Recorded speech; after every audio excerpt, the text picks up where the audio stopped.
You are watching Telenews. बहुत ज़रूरी है हमको इस इलेक्शन में वोट करना।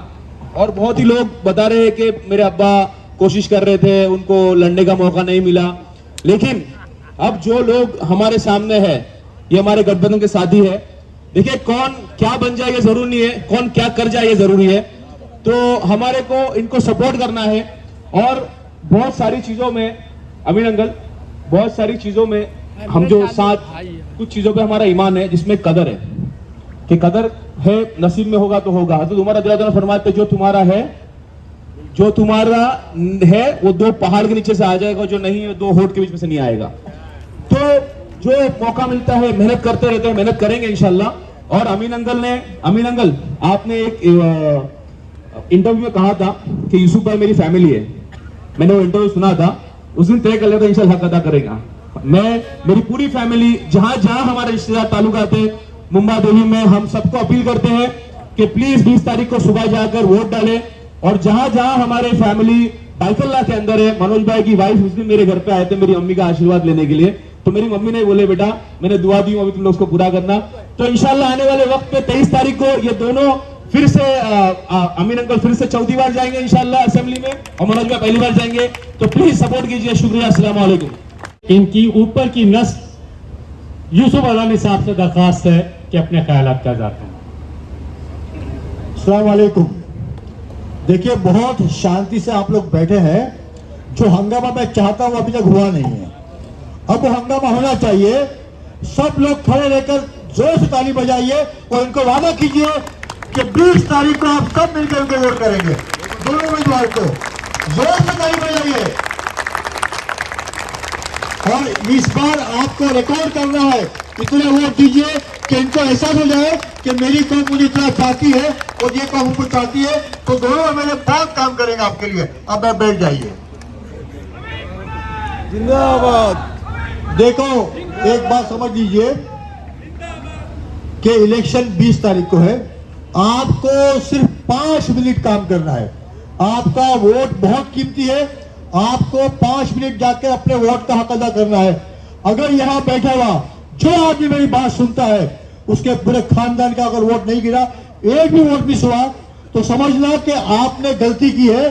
वो सजा आज नहीं कल मिलेगी आपको। उसके कत्ल पर मैं भी चुप था, मेरा नंबर अब आया है। मेरे कत्ल पर आप भी चुप हो, अगला नंबर आपका है।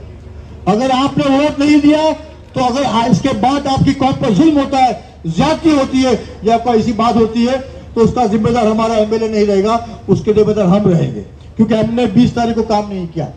देखिए, कितनी शर्म की बात है कि आपका 100 वोट है या 1000 वोट है, उसमें 30% 40% वोटिंग होती है। तो उसका मतलब यह हुआ कि ईमान रखने वाला मुसलमान 60% वोट नहीं देता। सोचो कैसा होगा।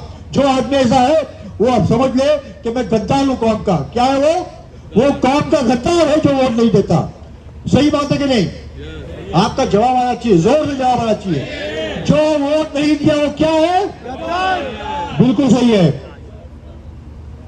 देखिए, एक अब बहुत प्यारा शेर है जो मेरे पहले शायद लोग बोल चुके हैं। लश्कर भी तुम्हारा, लश्कर भी तुम्हारा, सरदार भी तुम्हारा। लश्कर भी तुम्हारा, सरदार भी तुम्हारा। तुम झूठ को सच लिखो, अखबार भी तुम्हारा। खून मजलूम बहुत ज्यादा नहीं बहने वाला, ये जुल्म का दौर बहुत नहीं चलने वाला। अंधेरा का जिगर चीर के नूर आएगा, तुम्हें फिरौन तो मूसा भी जरूर आएगा। ये आपको करना है। आपको एक मौका है। देखिए, वोट जिहाद, वोट जिहाद, वोट जिहाद कितना लिखा है। आपको फिर साबित करना है कि पूरी मुस्लिम कौम एक साथ में वोट करेगी। जहां हम चाहेंगे महाविकास पार्टी की सरकार आएगी और हमारे 2 लोग हैं शायद मंत्री बनेंगे। अमीन पटेल आप तो बनेंगे। अमीन पटेल आप तो बनेंगे, खड़े हो जाओ। ये मंत्री बनेंगे, ये मेरा दावा है, मेरा वादा है आपसे। और मनोज जामशेदकर बहुत ज्यादा वोट लेकर हमारे भाईकला के आमदार बनेंगे। देखिए, अभी किसी ने कहा आप लोग को बोलने का मौका नहीं मिलेगा, सिर्फ 5 मिनट बाकी है, ढाई मिनट। तो बहुत बहुत शुक्रिया। कुछ देर की खामोशी है, शोर आना चाहिए, मेरा आवाज आना। कुछ देर की खामोशी है, फिर शोर आने वाला है। तुम्हारा वक्त है, हमारा दौर आने वाला है। अरे बोलो एक साथ में क्या? अरे आपको खाना मिलने वाला है इसके बाद। हम देखिए बहुत अच्छा खाना बनाया है, आप सब खाना खा के जाइए, लेकिन शर्त यह है कि नमक खाया तो आपको नमक हलाली करनी पड़ेगी। वादा आपका सबका। बहुत बहुत शुक्रिया। आओ मनोज तुम पहले आओ। दोस्तों आज सबसे अहम तकरीर जो है मोहम्मद हमजा की है। जोरदार तालियां मोहम्मद हमजा के लिए। अस्सलाम वालेकुम एवरीबॉडी।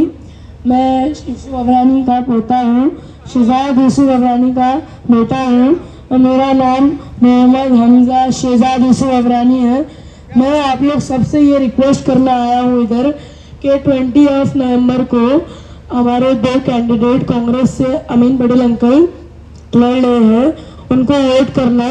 पहले नंबर पे वो कांग्रेस से लड़ रहे हैं और बाइकल्ला से मनोज जामशेदकर अंकल लड़ रहे हैं, उनको भी वोट करना। वो भी पहले नंबर पे है मशाल से। सब वादा करो मेरे से कि वोट करोगे। सब उठ के हाथ ऐसे उठाओ, सब वादा करो कि हम वोट देंगे मारिका बनानी को। लाइक फादर लाइक ग्रैंडफादर आपके दरमियान आइए। किसी तमीज के बगैर मैं मनोज जामशेदकर साहब को दरख्वास्त करता हूं कि अपने ख्यालात का इज़हार फरमाएं। सबसे पहले तहे दिल से मैं सेवा की सभी टीम को मुबारकबाद देता हूं कि उन्होंने मेरे लिए और अमीन पटेल साहब के लिए ये इतना बड़ा शानदार प्रोग्राम रखा। आप सभी को पता है कि मैं 2012 में नागपड़ा और मझगांव इलाके से कॉरपोरेटर रहा। फिर 2017 में मेरी वाइफ सोनम जामशेदकर मझगांव इलाके से कॉरपोरेटर रही।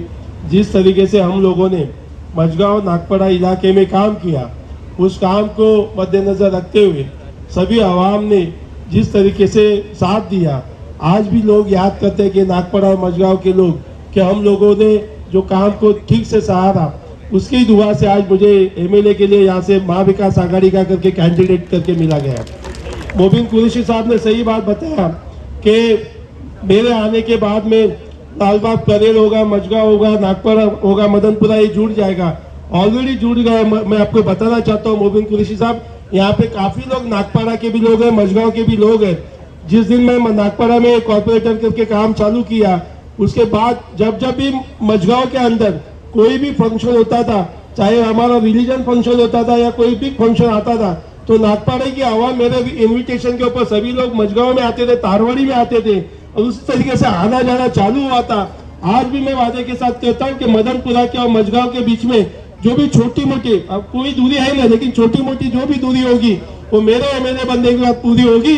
और इंशाअल्लाह लोग याद रखेंगे कि एक बाइकल्ला में मिसाल होगा कि अब तक जो हमदार ने कुछ किया नहीं होगा काम, कई बेहतर काम जिस तरीके से नागपड़ा इलाके में किया गया था, उसी तरह बाइकल्ला अधिवेशन विधानसभा में भी बेहतर काम करके मैं आपको सभी लोगों को खुश कर दूंगा। जय हिंद, जय महाराष्ट्र, अल्लाह हाफिज। वक्त जो है कम है, इसलिए अमीन पटेल साहब। अरे वादा पक्का है, इंशाअल्लाह फिर मिलेंगे जीत की खुशी मनाने के लिए इंशाअल्लाह।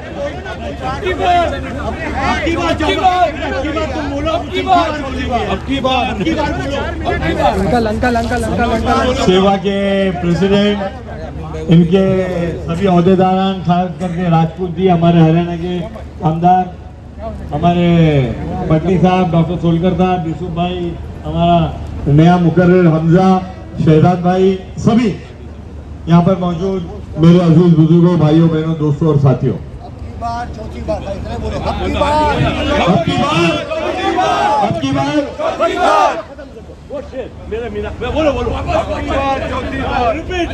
मैं गिरा न मेरे उम्मीदों पे मीनार गिरे। अल्हम्दुलिल्लाह, मैं गिरा न मेरे उम्मीदों के मीनार गिरे, मुझको गिराने वाले बार बार गिरे।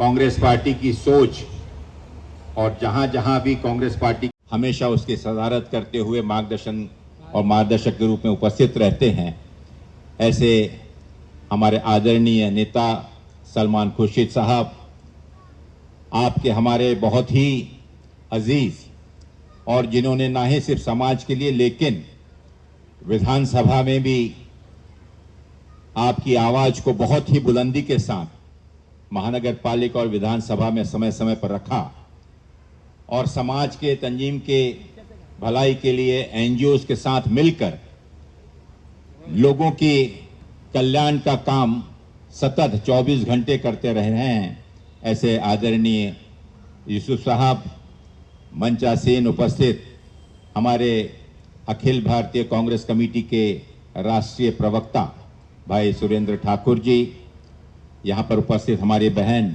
हसीना जी, मेरे छोटे भाई अजीज और जो मेरे साथ पिछले 40 वर्षों से मेरे साथ सतत कार्य कर रहे हों, चाहे वो उर्दू लिटरेचर से संबंधित हो, चाहे तंजीम के लोगों को और उनको अलग अलग जोड़कर अलग अलग कार्यक्रमों के माध्यम से इसी प्रकार का आयोजन करते आए हों, ऐसे निजामुद्दीन रायन साहब, यहाँ पर उपस्थित हमारे सम्माननीय मंच उपस्थित सभी सम्माननीय नेतागण, कारण कि समय बहुत कम है और जैसा कि मुझे बतलाया गया कि आज यहाँ पर 350 से भी ज़्यादा एनजीओज जो कि समाज के विभिन्न क्षेत्रों में बहुत ही उत्कृष्ट कार्य कर रहे हैं, वो यहाँ पर आज एकत्रित हो रहे हैं और आप सब यहाँ उपस्थित हुए।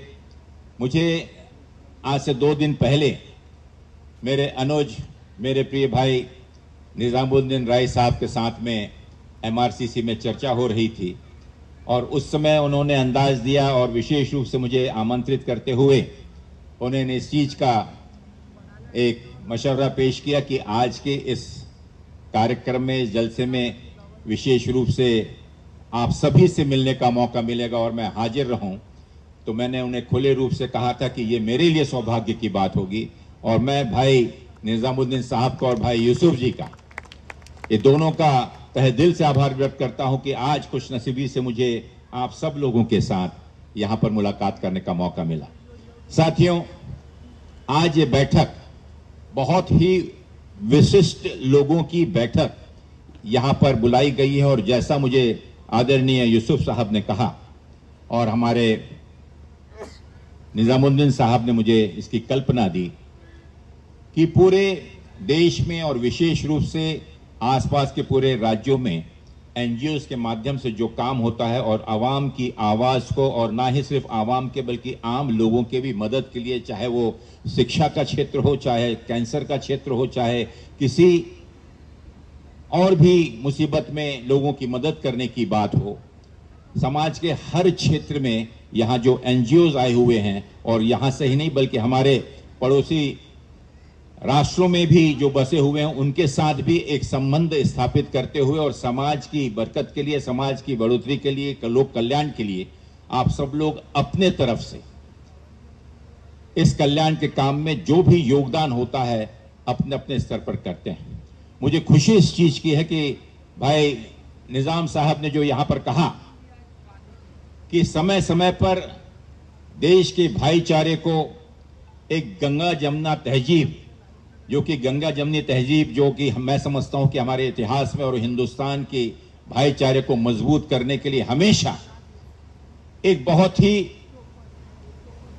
अहम कार्य, जिसने समाज को ना ही सिर्फ जोड़ के रखा लेकिन इसकी जमीन से लेकर यहाँ के हवा और पानी के साथ में अपने आप को मिलाकर देश की बरकत के लिए, समाज की बरकत के लिए, इंसानियत की बरकत के लिए अपनी अपनी मान्यताओं का सम्मान करते हुए एक दूसरे का सम्मान, रिस्पेक्ट और साथ ही साथ एक दूसरे के अच्छे और बुरे समय में होली, दिवाली, रमजान, ईद साथ में मिलाने का अगर जो दृश्य हमेशा जो हमें देखने मिला है और जो हमारी संस्कृति में रहा है, जिसे भले ही आज ये कोशिश की जा रही हो कि उसमें किसी प्रकार का विष जहर फैलाकर और लोगों में एक वैमनस्यता, नफरत का वातावरण निर्माण किया जाए, लेकिन मैं यहां पर बैठे उन सभी साहबान को, आप सबको मैं सलाम करता हूं कि समय समय पर ऐसे कई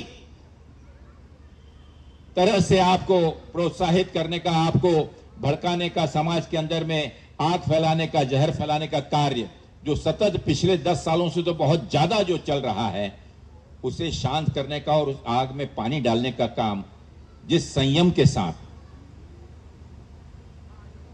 आप सब ने किया, मैं उसके लिए जितनी भी आपकी तारीफ करूं उतनी कम है। चुनाव एक राष्ट्रीय पर्व होता है, लोकतंत्र का एक बहुत ही सम्मानित पर्व होता है। ये उत्सव होता है जहां पर लोकतंत्र के इस उत्सव को हम चुनावी प्रणाली से देश के भविष्य को संवारने के लिए, उसका नवनिर्माण करने के लिए इस चुनाव में अपने अपने विचारों को लेकर और हम इस लोकतंत्र के माध्यम से अपना प्रतिनिधि चुनते हैं।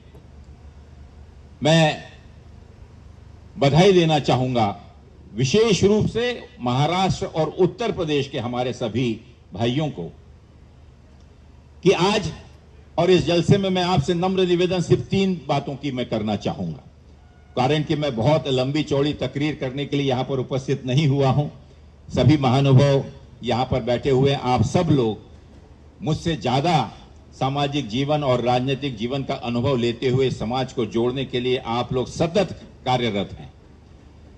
लेकिन जो जिक्र भाई निजामुद्दीन राय साहब ने किया कि माननीय राहुल गांधी जी आखिर इस भारत जोड़ो यात्रा के लिए क्यों उन्हें उतरकर सड़कों पर आना पड़ा, मैं समझता हूं कि जो कांग्रेस की सोच है, जिसने इस देश की स्वतंत्रता से लेकर और देश के देशवासियों की 65 वर्षों तक सेवा की और इस देशवासियों ने जिन्हें अवसर दिया, ये अवसर सिर्फ एक सेवा का स्रोत बनकर कांग्रेस ने हमेशा इसे सोचा।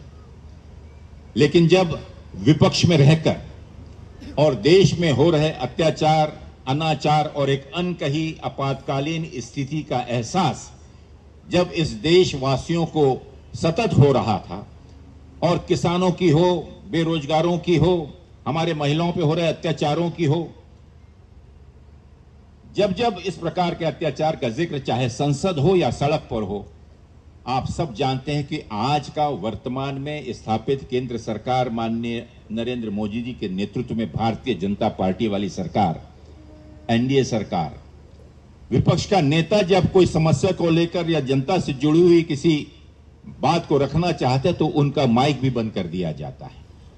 देश की सबसे बड़ी पंचायत, जहां पर कि इस देश के भविष्य का, देश के निर्माण के लिए सतत चर्चा होकर और उसके बारे में विचार विमर्श कर निर्णय लिए जाते हैं, कानून बनाए जाते हैं, वहां पर स्थिति आज ये है कि वहां पर विपक्ष बोल नहीं सकता। सड़कों पर आप बोलते हैं तो आपको देशद्रोही करार कर दिया जाता है।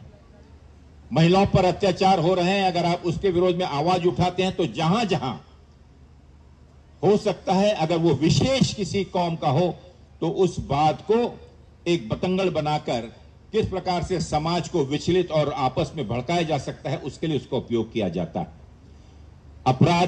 अपराधी का कोई भी जात नहीं होती, न कोई उसकी बात होती है, लेकिन उसे भी राजनीतिक तौर पर, उसे भी जाति संबोधन कर और उन्माद फैलाने के लिए उपयोग किया जाता है। जब माननीय राहुल गांधी जी को इस चीज का एहसास हुआ कि अब देश के लोकतंत्र को तिलांजलि देते हुए इस देश के संविधान को बदलने की जब बात चल रही है और जो अधिकार समाज के हर वर्ग को दिया गया है, वो बात अब यहां नहीं हो सकती। देश के लोग मायूस थे, परेशान थे, आतंकित थे, डरा हुआ महसूस कर रहे थे, अपने आप में व्याकुल थे। ऐसे समय में माननीय राहुल गांधी जी ने जो निर्णय लिया और कन्याकुमारी से कश्मीर तक की 4,000 किलोमीटर से भी ज्यादा की भारत जोड़ो यात्रा और उसके बाद मणिपुर से मुंबई तक की 6,700 किलोमीटर से भी ज्यादा की यात्रा, कुल मिलाकर 10,700 किलोमीटर की यात्रा, एक ऐसा शख्स जो कि आम इंसान सोच भी नहीं सकता, जिसके सिक्योरिटी सुरक्षा के बारे में मुझसे ज्यादा आप समझ सकते हैं कि जिसकी दादी को के सीने पर 3600 गोलियां लगाकर उसके सीने को छलनी कर दिया गया, जिनके पिताश्री को बम से उड़ाकर और शरीर के चिथड़े कर दिए गए, और आज उन पर भी इसी प्रकार की के डर का साया रहने के बावजूद भी वो सड़कों पर निकल गए और लाखों की संख्या में देशवासियों के बीच, किसानों के बीच, मजदूरों के बीच, युवाओं के बीच, हमारे मातृशक्ति माताओं बहनों के बीच उनके दुख सुख का ध्यान रखते हुए गले में लगाकर उनके निराशा के इस माहौल में एक आशा की किरण बनकर, और जब 10,700 किलोमीटर की यात्रा उन्होंने कश्मीर में पूरी की और मुंबई में आके दूसरी यात्रा का समापन किया, ये देश की जनता मजबूर हो गई। इस देश की राजनीति को मजबूरन एक नई सोच, नई किरण, नई आशा और उम्मीद के साथ आगे आना पड़ा।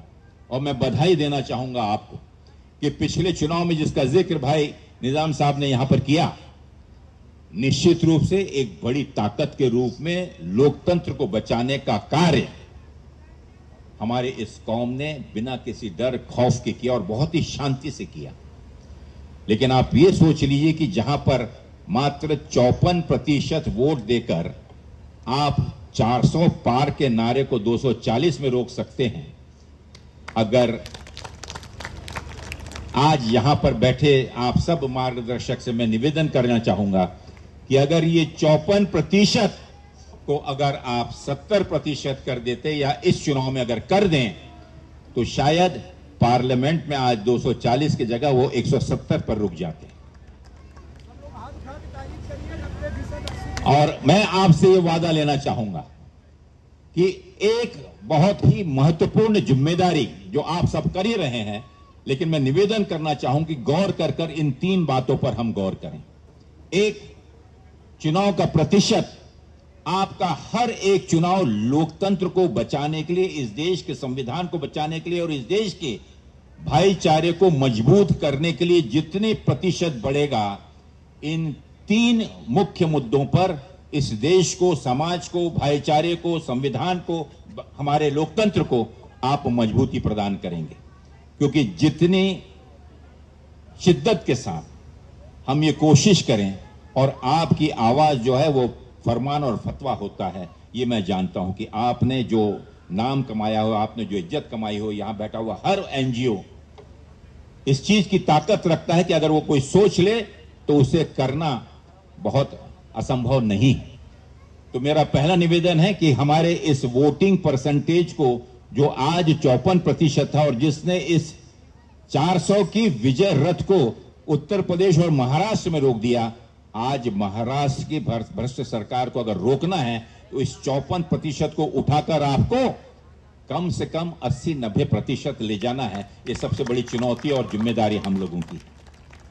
दूसरा मैं कहना चाहूंगा कि आप और हम सब जानते हैं, अभी पिछले दिनों हरिद्वार में एक चुनाव था, उपचुनाव था।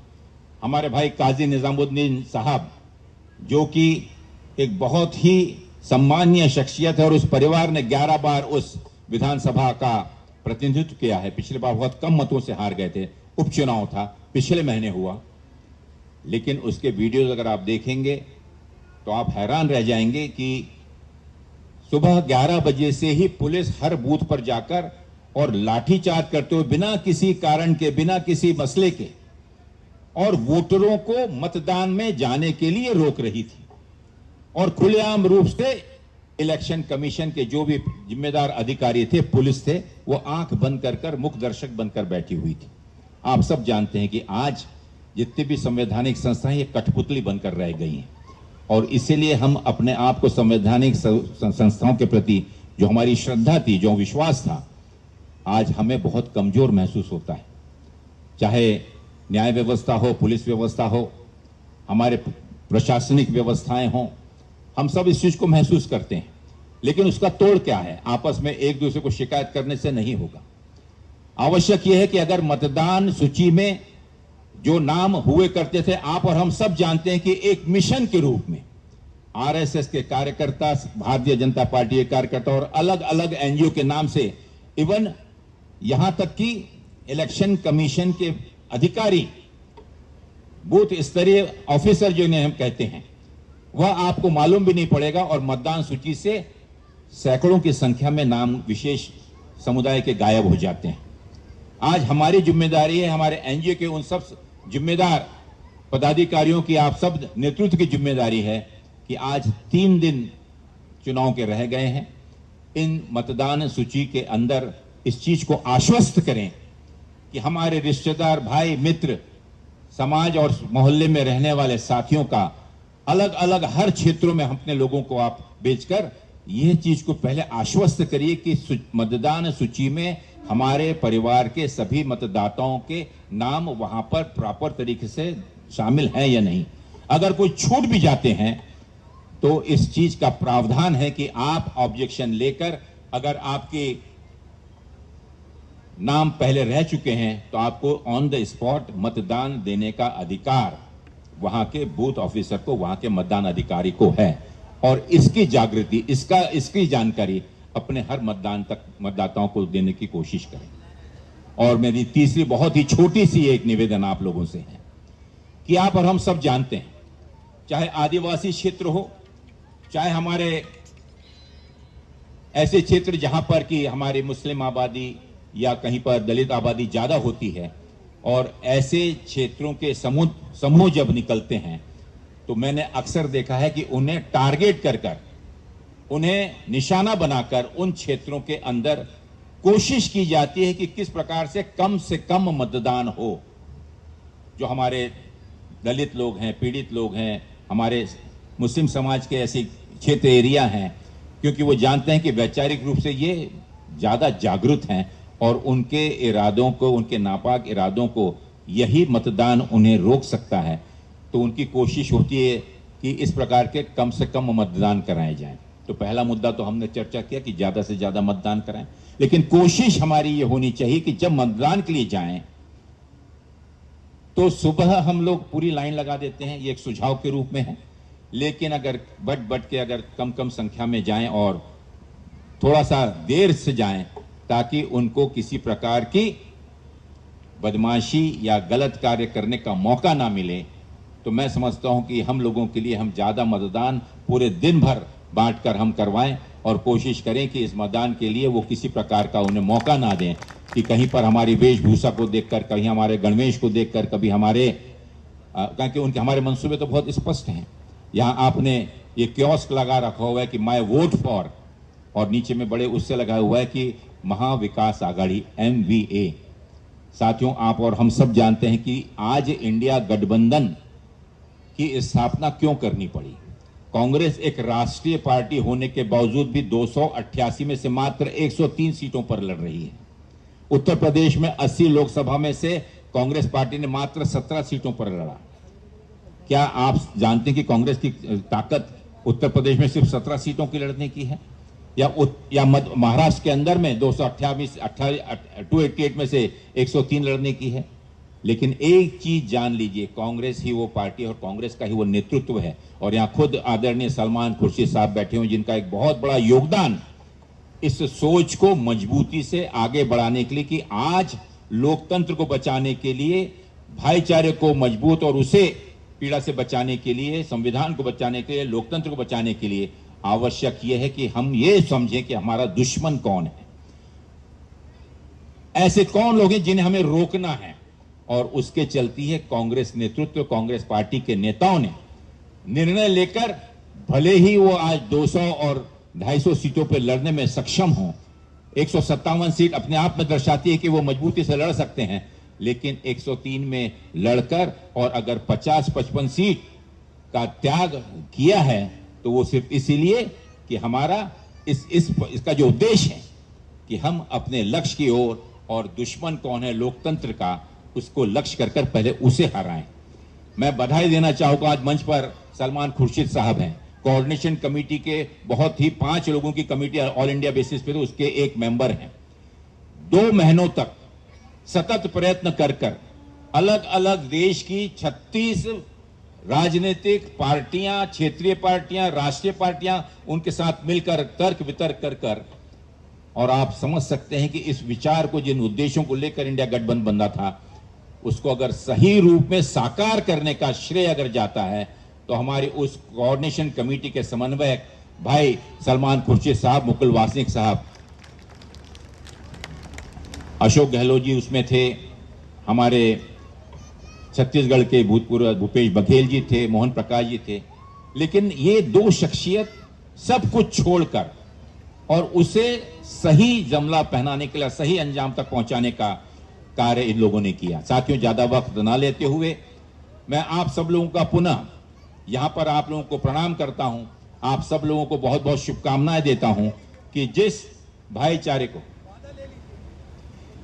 हाँ, ये 3 चीजों के लिए भाई निजाम भाई ने मैं कर रहा हूं, मैं आपसे गुजारिश करूंगा कि अगर आप आज के इस शाम जिस उद्देश्य से बैठे हैं, अगर हम सब इस चीज को सहमत हैं तो कृपा करके अपने दोनों हाथ उठाकर मुझे इस चीज के लिए आश्वस्त करिए कि इस बार हम 90% से कम मतदान पर नहीं मानेंगे।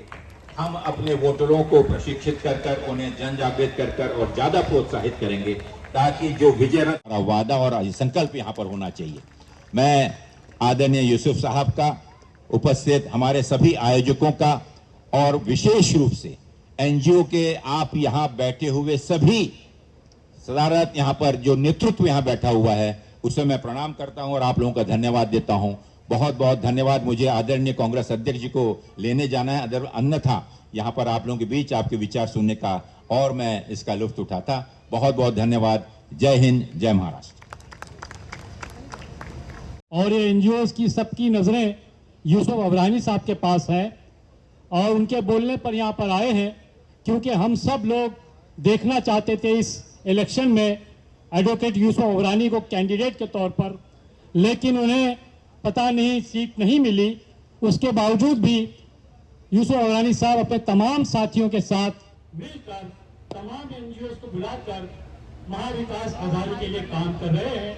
ये बहुत बड़ी बात है। इस दरमियान दोस्तों, हमारे दरमियान डॉक्टर मोहम्मद अली पाटिल साहब आए हैं, डॉक्टर मोहतसिम सोलकर साहब हैं, उर्दू कारवां के फरीद खान साहब हैं।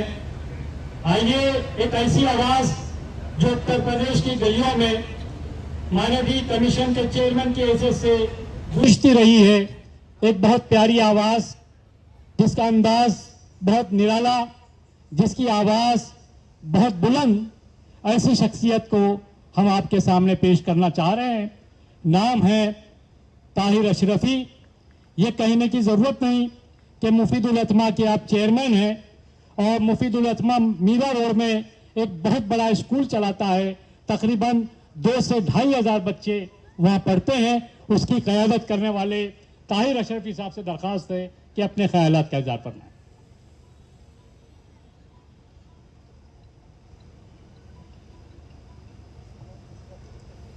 बिस्मिल्लाहिर्रहमानिर्रहीम।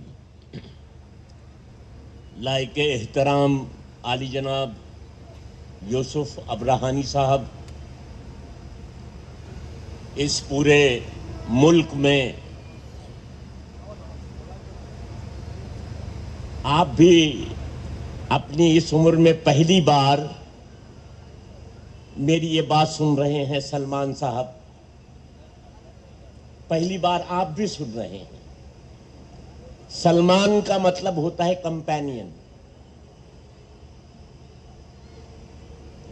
सलमान मीन्स कंपेनियन, साथी। खुर्शीद का मतलब होता है सूरज। और वो जो सूरज का कंपेनियन हो वो ऐसा ही होता है।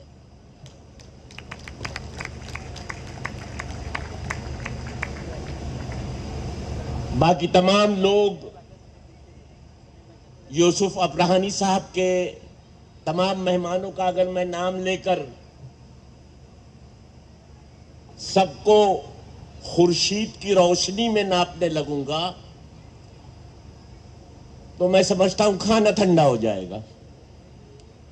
इसलिए मैं बेहतर यह समझता हूं, भाई आप अनाउंसर साहब कह रहे थे बहुत ही प्यारी आवाज। वो जो 45 साल से मेरे साथ है, अगर वो इस पर स्वाद कर दे, हां कह दे कि हाँ वाकई प्यारी आवाज है, तो मैं आपकी बात तस्लीम कर दूं।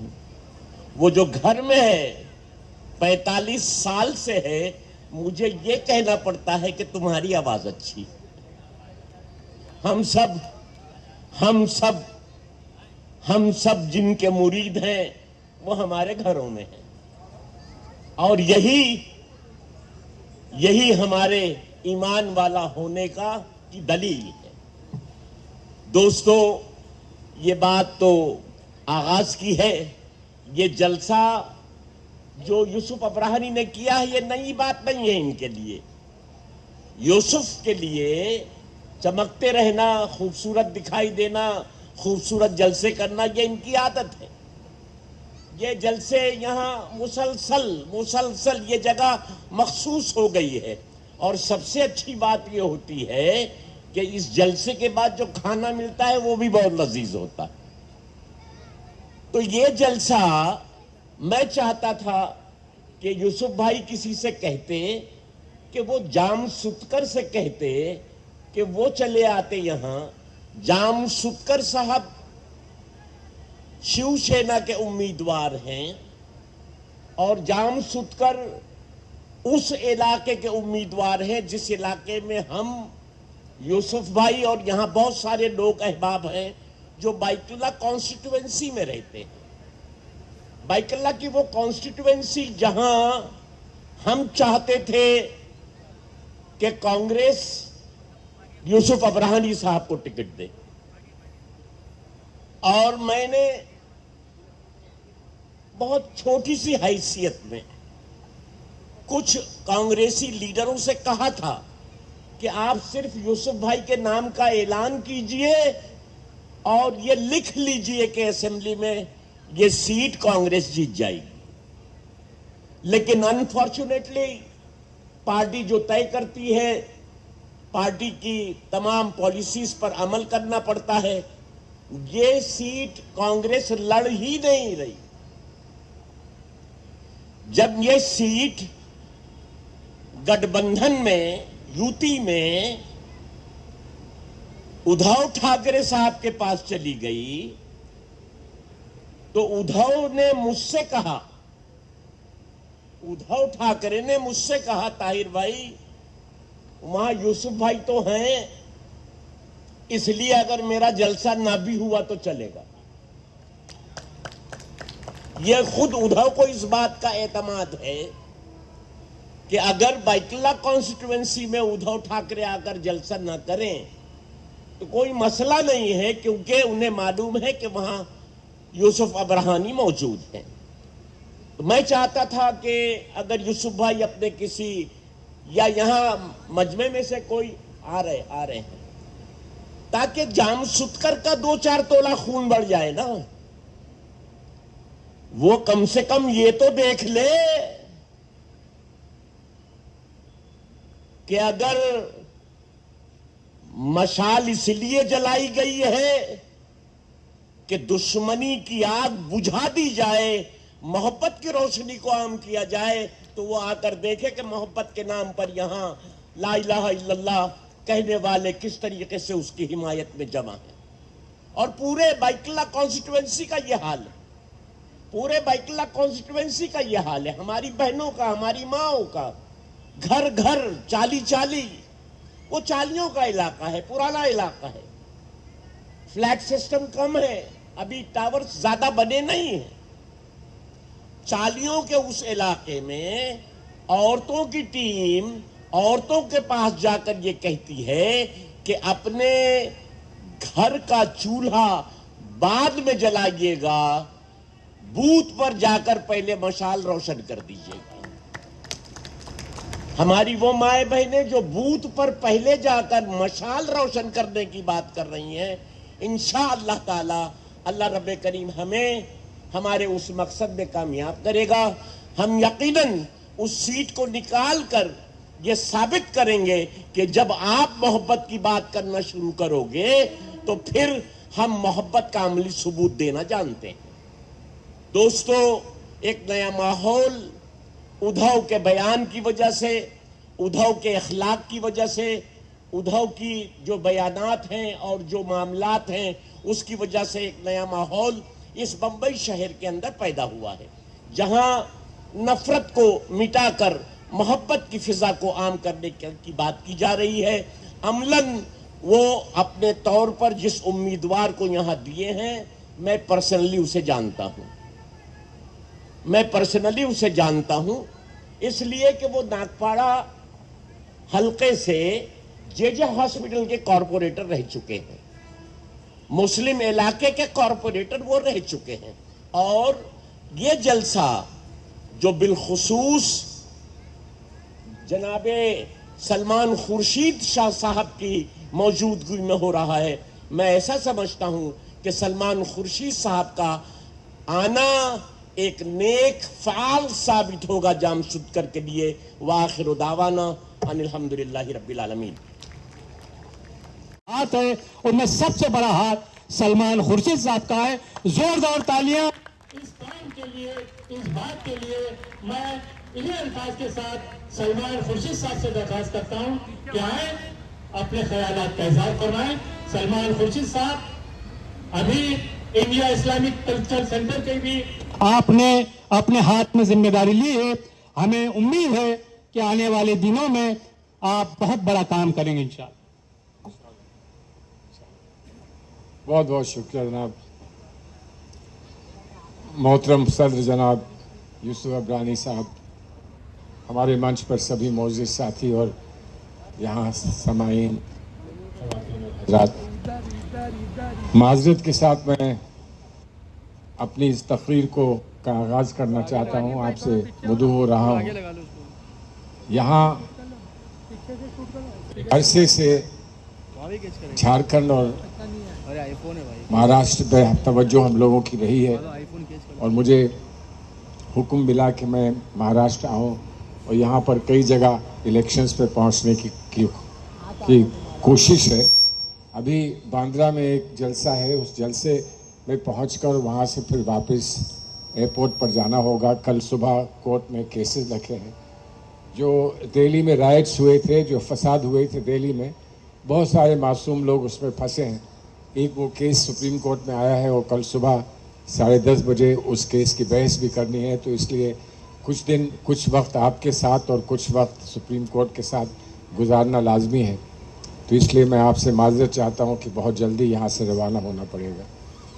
अभी अविनाश पांडे साहब बहुत तफसील में बता रहे थे जो आपके और हम सब लोगों के जो फ़राइज़ हैं कि इस इलेक्शन के ताल्लुक़ से, हिंदुस्तान की डेमोक्रेसी के ताल्लुक़ से, जमहूरियत के ताल्लुक़ से हम सब की क्या ज़िम्मेदारियां हैं और उनकी अदायगी कैसे होगी, उन्होंने बड़ी तफसील से बताया। यूसुफ भाई का जिक्र किया और आप सब ने इस बात का भी, तारिक भाई भी कह रहे थे, हम लोग की सबकी ख्वाहिश थी, हम लोगों की बड़ी उम्मीदें थी कि इतने साल बाद एक बार फिर यूसुफ साहब को हम असेंबली में देखें, अपना रहनुमा नुमाया रूप से उनको हम सब के सामने पेश कर सकें और देखें। हमारी बदकिस्मती रही कि उनको ये सीट हम नहीं दे पाए। कितना समझौतों में जब अलायंस होता है, कोalition की हुकूमतें बनती हैं या मिलकर हम चुनाव लड़ते हैं तो उसमें कितनी कुर्बानियाँ देना पड़ती हैं। तो यूसुफ भाई आप अकेले नहीं हैं इसमें। यूपी में मेरे साथ भी यही हुआ था और यूपी में तो मैं बैठकर लोगों की बात कर रहा था, कहाँ से कौन सी सीटें चाहिए हैं।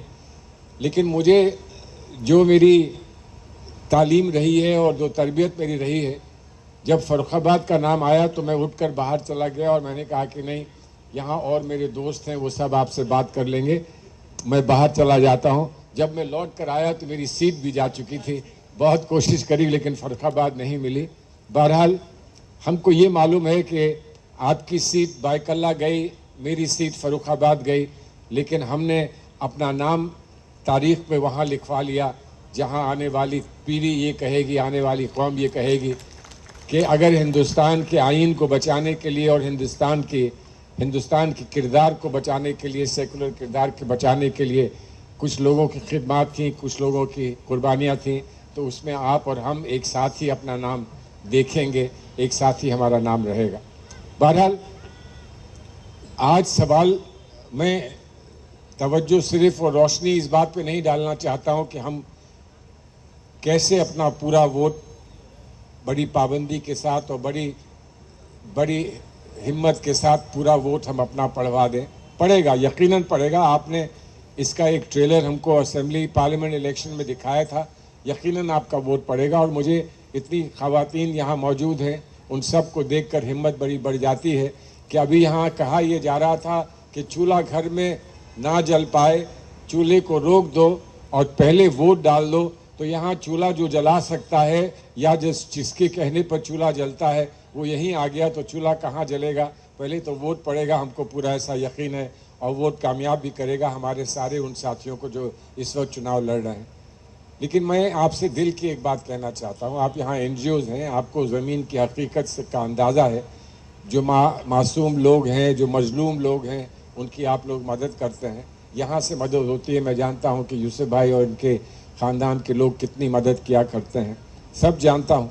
लेकिन मजलूम कौन कौन है इसका अंदाज़ा हमको हो। अभी ये जिक्र इस बात का हुआ कि एक सवाल उठा था, उत्तर प्रदेश में मदारिसों पर एक सवाल उठा था। उत्तर प्रदेश के बाद कितने साल से 1965 से 68 से मेरे ख्याल से ये मसला, एक तलवार जो थी वो अलीगढ़ मुस्लिम यूनिवर्सिटी पर लटक रही थी।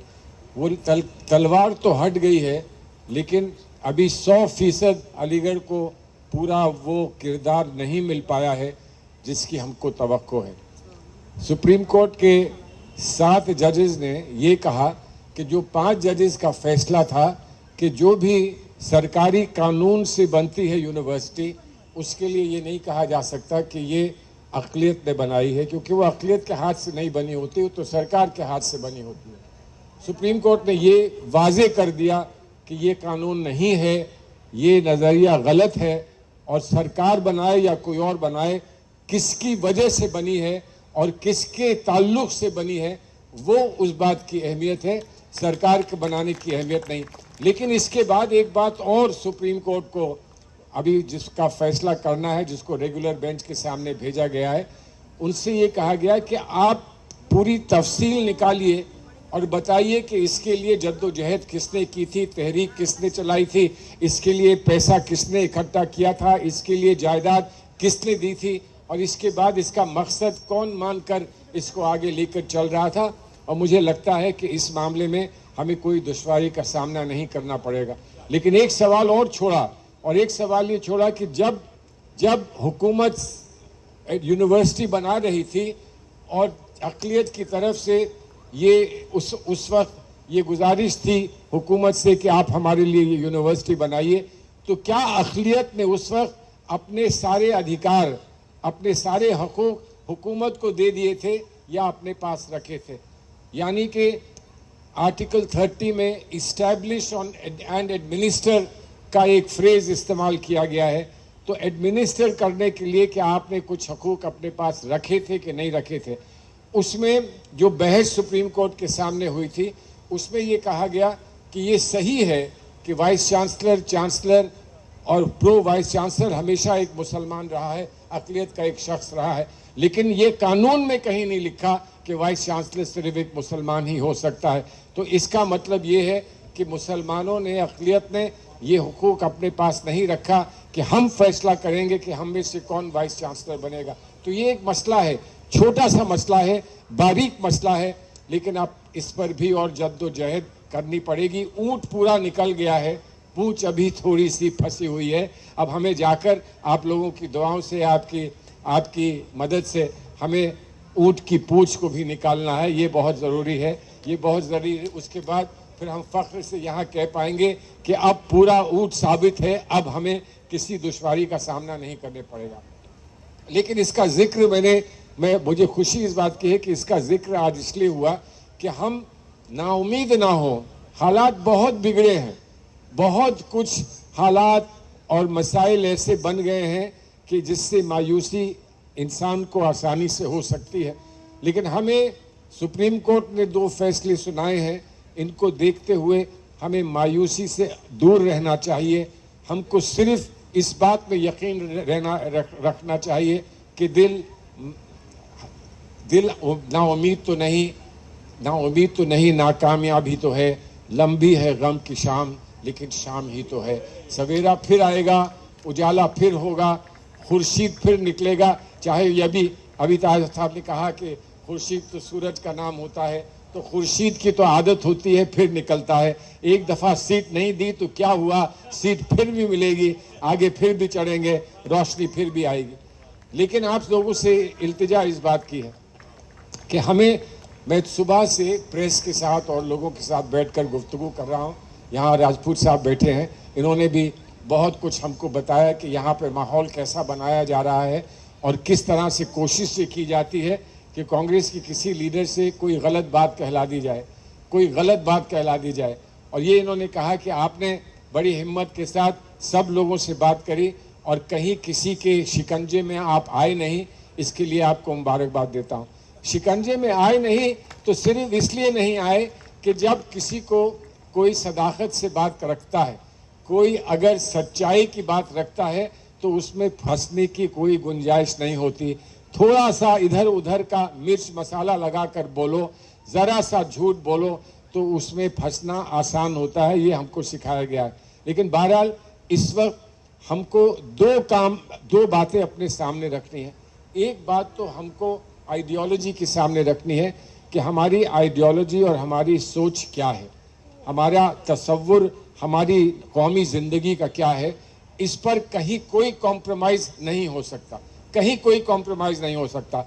लेकिन हमारी हर बात का सामना करने में हमारी स्ट्रैटेजी क्या होनी चाहिए, ये क्या नुक्सा हमारा क्या होना चाहिए, इस पर हम लोग गुफ्तगू ये कर सकते हैं। अगर कोई सलमान खुर्शीद पर हमला करता है तो क्या राजपूत भाई हमारे खड़े होकर हमारी हिफाजत नहीं कर सकते हैं, जो हमको ही कुछ उफ कहने की ज़रूरत है। अरे बहुत लोग हैं इस मुल्क में, बहुत सारे लोग ऐसे हैं जो हमारे लिए खड़े होकर लड़ने को तैयार हैं। और जो ये कहता है कि पोलराइजेशन इस मुल्क में हो जाएगा, बम्बई में हो जाएगा, महाराष्ट्र में हो जाएगा, उसको ये समझ नहीं कि उसका अपना मजहब ये कहता है कि पोलराइजेशन गलत चीज़ है, हमारा मजहब ये कहता है कि पोलराइजेशन गलत चीज़ है, सबके लिए है, हम अपने लिए नहीं सिर्फ सबके लिए है। हम तो रब्बुल आलमीन मानते हैं, रब्बुल मुस्लिमीन नहीं मानते। जो सबका रब है, जो सबका रब है, वो तुम्हारी भी उतनी ही हिफाजत करेगा जितनी हमारी हिफाजत करता है। लेकिन अकीदत किसकी है और लिहाज कौन करता है और ईमान किसके दिल में है, सवाल इस बात का है। ईमान डेमोक्रेसी का है तो एकता का है। हम लोग सब एक साथ मिलकर चलेंगे तो ये मुल्क मजबूत होगा। हम लोग सब साथ मिलकर रहेंगे तो आने वाली कौमें हमसे जब पूछेंगी और हमसे ये कहेंगी कि जब मुल्क पर बुरा वक्त आया था, जब गहरे बादल छाए थे तो वालिद साहब, अम्मा जान, चचा आपने क्या किया था, तो उस दिन फ़ख्र से हम ये कह पाएँ कि हम लाए हैं तूफ़ान से कश्ती निकाल कर, इस देश को मेरे बच्चों रखना संभाल कर। अगर ये दिल में ये जज्बा रहा और ये कहने की क़ुव्वत रही और हम कहने की हैसियत रखते हुए, तो हम यकीनन इस मुल्क को और आने वाली कौमों को और आने वाली जितनी हमारी जनरेशन्स हैं उनके लिए कुछ करके जाएंगे। बस यकीन रखिए, जो आपके बुज़ुर्गों ने फ़ैसला किया था जब इस मुल्क की तकसीम हुई थी, आपके बुज़ुर्गों ने ये फ़ैसला किया था कि ये माँ की आगोश को छोड़कर कभी नहीं जाएंगे हम। कुछ लोग चले गए, अगर वो खुश हैं तो उनको दुआएं हैं हमारी कि तुम खुश रहो। लेकिन हम जहाँ हैं वहाँ हम खुश इस बात में हैं कि हमने और हमारे बुज़ुर्गों ने ये फ़ैसला किया था कि हम माँ की आगोश में रहेंगे। हमारी माँ है ये, गंगा किसी और की नहीं, हमारी है गंगा।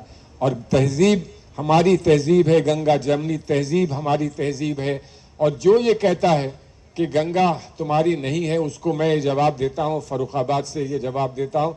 फ़र्रुखाबाद में हम गंगा के किनारे रहते हैं, सुबह सुबह गंगा देखने जाते हैं तो देखते हैं क्या कि कोई वहाँ स्नान कर रहा है। पूछो, अरे भाई क्या कर रहे हो, पंडित जी आप क्या कर रहे हो, तो कहते हैं स्नान कर रहे हैं, सारे पाप अपने धो देंगे, सारे गुनाह अपने साफ कर देंगे, हम बिल्कुल साफ सुथरे होकर जाएंगे, पूजा करेंगे। वहीं कुछ दूर पर एक लोटे में एक साहब पानी ले जा रहे होते हैं, उस आप को ले जाते हैं, उनसे हम पूछते हैं कि ये पानी कहाँ ले जा रहे हो, तो कहते हैं वज़ू का वक्त है, वज़ू कर लेंगे, पाक हो जाएंगे तो हम नमाज पढ़ सकेंगे। एक ही गंगा है, एक ही गंगा है। और जब गंगा उफान पर आती है, जब नाराज़ होती है और जब सैलाब आता है तो गंगा पूछती नहीं मुसलमान का कौन सा खेत है और हिंदू का कौन सा खेत है। वही गंगा बढ़ती हुई हर एक के खेत को तबाह कर देती है, कहीं नहीं पूछती, किसी से नहीं पूछती। लेकिन जब वो गंगा हमारे खेत को नई जान देती है और उसमें अनाज उगता है और वो अनाज जब बिकने जाता है मंडी पर, तो मैंने तो फर्रुखाबाद में नहीं देखा, आपने महाराष्ट्र में देखा हो तो बताएं कि मंडी में जो अनाज जाता है उस पर भी हिंदू मुसलमान लिखा होता है। ऐसा हमने कहीं नहीं देखा। अनाज सबके लिए होता है और अनाज को पीसने के बाद उससे रोटी बनती है, आटा बनता है, तो उस पर हिंदू मुसलमान नहीं लिखा होता। और उस आटे से और उस अनाज से जो हमारी रगों में खून बहता है, वो खून भी कहीं हिंदू मुसलमान के नाम का नहीं होता। A1 AOB जरूर होता है, लेकिन कहीं हिंदू या मुसलमान नहीं होता। और जब वो बर्फीली चट्टानों पर गिरता है तो वंदे मातरम ही कहता है। वहाँ पर कुर्बानी देने वाले को ये नहीं पूछते कि तुम हिंदू थे कि मुसलमान हो। वहाँ कुर्बानी देने वाले को यही कहा जाता है कि हिंदुस्तान का सच्चा सिपाही था, और वही वीर अब्दुल हमीद था और वही लेफ्टिनेंट बत्रा था। उनमें कोई फर्क नहीं होता। ऐसे मुल्क को क्या कोई बांट सकता है? ऐसे मुल्क में कोई पोलराइजेशन कर सकता है? जो पोलराइजेशन की बात करता है वो जानता नहीं कि हम क्या है, ये मुल्क क्या है, हमारा किरदार क्या है, हमारी हकीकत क्या है। लेकिन आखिर में एक बात ज़रूर कहूँगा, कभी कभी भाई यूसुफ भाई, हमसे कभी कभी गलतियाँ होती हैं, एहसास हमको इसका है, हमको इसका एहसास है। कभी कोई गलती करता है, कभी कोई गलती करता है, और हम गलती के में इस तरह से फंस जाते हैं कि चंद लम्हों की गलतियां जो हैं फिर सदियों तक हमको सताती हैं। तो वो लम्हे की गलती हम ना करें, वो एक लम्हे की गलती ना करें जो सदियों तक हमको पछताना पड़े और हमको रोना पड़े। ये आपसे मेरी इल्तिजा है, दुआ है। यूँ तो ये कहूँगा कि कुछ हम गिरफ्ते गर्दिश दौरा में आ गए यूसुफ भाई, कुछ हम गिरफ्ते गर्दिश दौरा में आ गए। कुछ दिल तुम्हारे इश्क में साबुत कदम ना था। हमको सिखा दो कि साबुत कदम कैसे इंसान होता है, हमको बता दो कि खिदमत कैसे होती है, हमको ये बता दो कि जिन लोगों ने ये दबाव डाला है कि हम उफ भी ना करते हैं, हम उफ भी करते हैं तो हो जाते हैं बदनाम, और वो कत्ल भी करते हैं तो कोई चर्चा नहीं होती। तो इस बात को हम एक दफ़ा हमेशा के लिए ख़त्म करें। जिसके दिल से अगर कोई उफ निकलता है तो उसको उफ कहने की भी उसकी उफ कहने का भी हक होना चाहिए। और कोई अगर कत्ल करता है, कोई जुल्म करता है तो उसको सज़ा देने की भी हिम्मत हम में होनी चाहिए। इसलिए कि ये कानून सिर्फ किसी बादशाह का बनाया हुआ नहीं, ये कानून जो है कुदरत का कानून है। कुदरत का कानून कहता है कि हर एक की खिदमत करो, हर एक के साथ अच्छा सलूक करो, हर एक की तरह अच्छे पेश आओ। और आज ऐसा करिए कि अपने कैंडिडेट के लिए ऐसा करके दिखाइए कि लोग कहें कि भाई दिल वाले हमको कहीं मिले तो हमको इस्लाम जिमखाना में मिले, दिल वाले जिन्होंने दिल हमारे सामने खोल दिया और कहा तुम्हें जितना चाहिए है तुम ले लो। तो मैं आपसे इल्तिजा यही करूँगा कि मैं आपसे इजाज़त लूँ ताकि मैं बांद्रा पहुँच जाऊँ, जो आपको पैगाम दे रहा हूँ वो पैगाम वहाँ तक पहुँचा सकूँ। और यूसुफ भाई, जश्न के लिए ज़रूर बुलाइएगा, याद रखिएगा जश्न के लिए एक दफ़ा फिर यहाँ हम लोग आएँ, इत्मीनान से रहें। और जश्न के दिन तो एक ही प्रोग्राम होगा, 2-2 3-3 तो रहेंगे नहीं, और जश्न रहेंगे तो फिर आखिरी वक्त तक आपके साथ जश्न रहेंगे। बहुत बहुत शुक्रिया। अस्सलाम वालेकुम।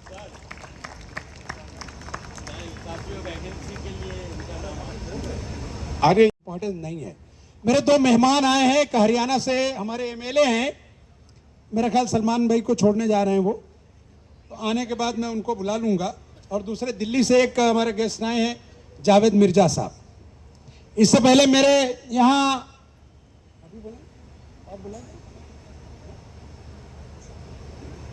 साथियों, रोज एक चेहरा जो आप टेलीविजन पर देखते हैं वो सिर्फ बहस भी नहीं करते, बिल्कुल सामने वाले को उसको उसके हैसियत बताकर उसके रास्ते तक पहुंचा भी देते हैं।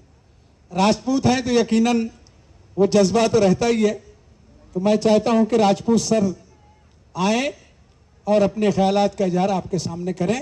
सुरेंद्र राजपूत जी तो हमारे ऑल इंडिया कांग्रेस कमेटी के प्रवक्ता हैं और पिछले 1.5 महीनों से लगातार महाराष्ट्र के इलेक्शंस में उनको पार्टी ने यहाँ इंचार्ज करके भेजा है मीडिया का, और वो पूरी ताकत से महाराष्ट्र में अपने इनके सवालों का जवाब भी दे रहे हैं और अपनी बात रख रहे हैं। मैं भाई राजपूत जी से गुजारिश करूंगा कि वहां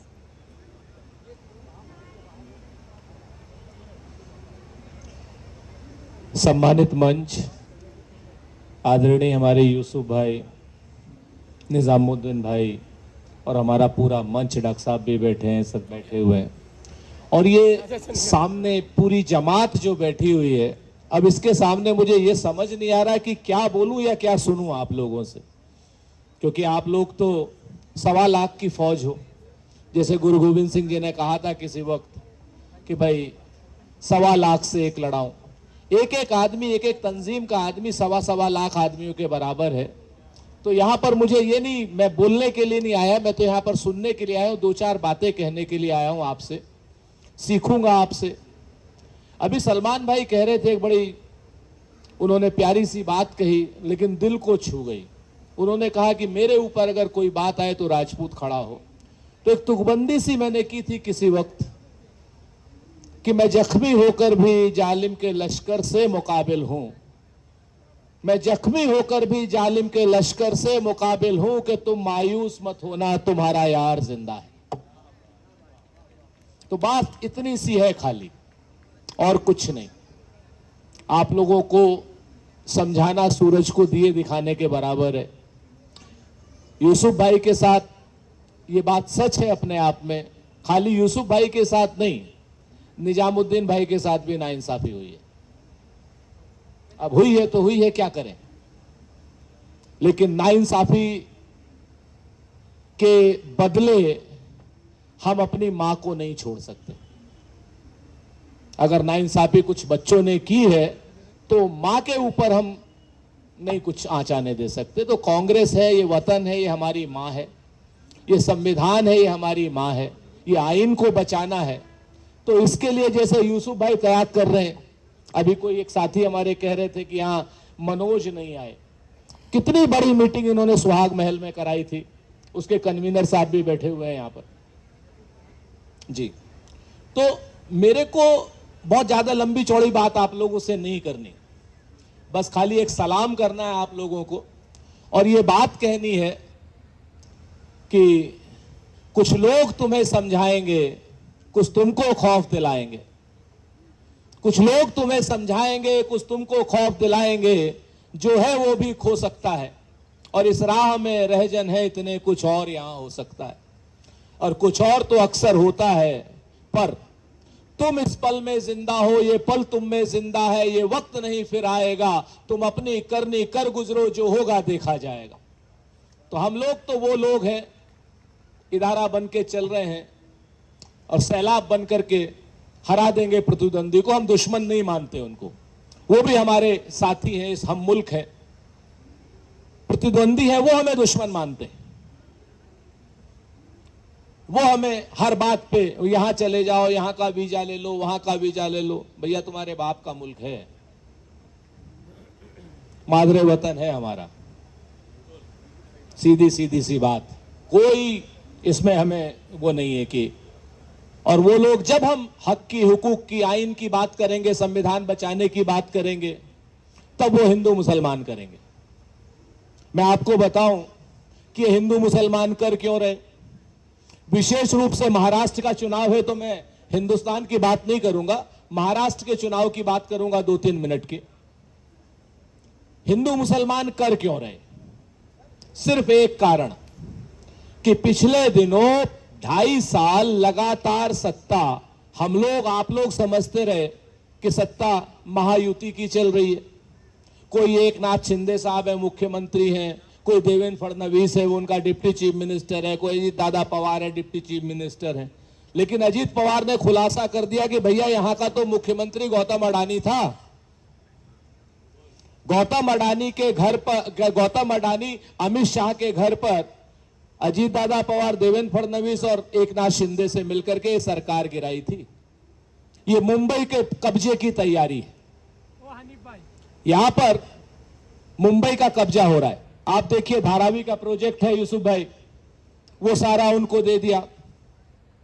एक वो जो कौन सा क्या बोलते हैं वीडीए एमडीए क्या बोलते हैं आप लोग, जो 40% का वो होता है टीडीआर, मैं तो जानता नहीं, मैं बिल्डर नहीं हूं। तो टीडीआर की जो सारी थ्योरी है, पूरी मुंबई में कोई बिल्डर हो 40% का अगर उसे टीडीआर चाहिए तो अडानी की कंपनी से लेना पड़ेगा। तो आप बताइए हुकूमत किसकी है? हुकूमत तो अडानी की है, तो कठपुतली। अब कठपुतलियों की सरकार नहीं चाहिए, कठपुतलियों की सरकार बिल्कुल नहीं चाहिए। जनता की सरकार चाहिए, अगाड़ी की सरकार चाहिए। तो यह हमारा बड़ा स्पष्ट मानना है कि अगाड़ी की सरकार चाहिए, अडानी की सरकार अब नहीं चाहिए। हम तो साफ साफ बात करते हैं, तथ्यों के साथ बात करते हैं। आप देखें कि धारावी का प्रोजेक्ट हो, 1080 एकड़ की लैंड हो, टीडीआर हो, सबका सब आप अडानी को क्यों दे रहे हो? यहां का एयरपोर्ट हो वो दे दिया आपने, मुद्रा पोर्ट हो वो दे दिया आपने, सारा का सारा रेल तेल भेल सब दे दिया। हमारा हिस्सा यानी आइन का हिस्सा, जनता का हिस्सा जनता को चाहिए, और इसी के लिए वो संविधान चेंज करना चाहते हैं। संविधान को चेंज करने में सबसे पहले वो नल का, नील का, कोल का, भील का, पिछड़े का, गरीब का, महिला का, आदिवासी का, अकलियत का हिस्सा छीन करके क्रॉनिक कैपिटलिस्टों को देना चाहते हैं। तो महाराष्ट्र का इलेक्शन इसलिए बहुत इंपॉर्टेंट है कि अब महाराष्ट्र पर किसी उद्योगपति का कब्जा नहीं होगा, महाराष्ट्र पर कब्जा होगा आपका यानी जनता का।